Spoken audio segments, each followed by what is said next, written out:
And welcome once again to Flashpoints. I'm Bob Orr. Joining me is Juan Zarate. He's our national security analyst. Juan, good to see you. Great seeing you, Bob. Terrible story in Argentina. And we should say up front, this involved a friend of yours. Yeah. A prosecutor there who suddenly died, and now there are real questions about his death and what's going on there. Right. This is the death of Alberto Nisman. As you said, somebody I worked with, got to know personally, counted as a friend. And so a real tragedy to lose him. But the loss of Alberto unleashes a lot of questions in Buenos Aires, because it looks like he was murdered, assassinated right on the eve of his testimony before the Argentine Congress.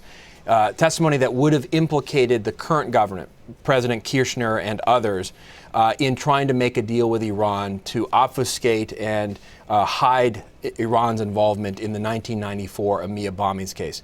Keep in mind that Nisman was the prosecutor, the bulldog really brought in to clean up a failed investigation of that terrorist attack in 1994. And he had concluded that the Iranians and Hezbollah, through the embassy in Buenos Aires, had been directly involved in that attack, had directed the attack, had been involved, had supported it, and had executed it. That created diplomatic tension between Argentina and Iran. That led to red notices for the arrest of Iranian officials, including high-level former Iranian government officials. And that then led Nisman to a whole set of investigations as to what Iran was doing in the hemisphere.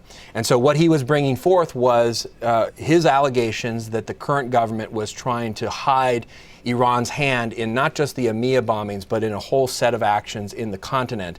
And his death not only is untimely, but is incredibly suspicious, and I would argue looks to be the work of those who were trying to silence his voice, because he was such a critical figure. No doubt in your mind he had the goods here. He had the goods. Now, there's lots of questions. Did he have enough evidence and whatnot? But he had said when he came out with his latest allegations, he needed to further pursue the investigation. He needed to talk to President Kirchner. He wanted to talk to the foreign minister. He needed to follow up based on the wiretaps and other information that he had before him.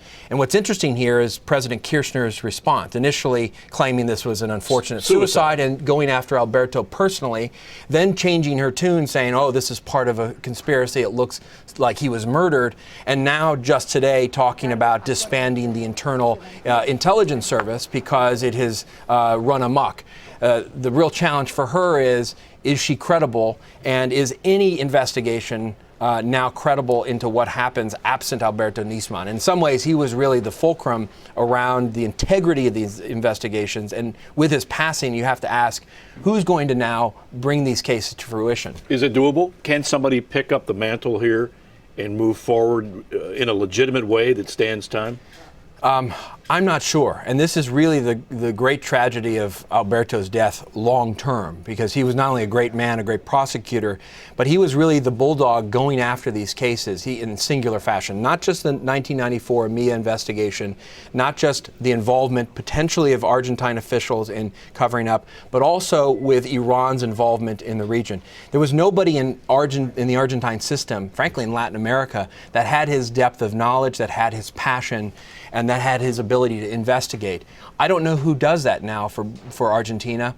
And I think part of the question for the international community and for the United States is, do we push for an independent international investigation of some sort, perhaps a UN tribunal, to look at these issues, especially with so much suspicion hovering around President Kirchner and the current government? It's pretty chilling to think that somebody who's the target, potentially, of an investigation can quash the whole thing with violence.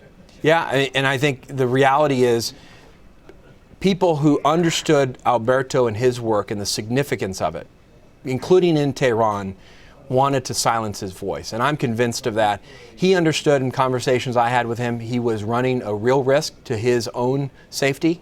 And unfortunately, on the eve of his testimony before the Argentine Congress that was going to implicate the current government, I think he was killed. Very tragic story. Yeah. Juan, thank you. Thank you. And thanks to you for watching Flashpoints. I'm Bob Orr. We'll see you next time.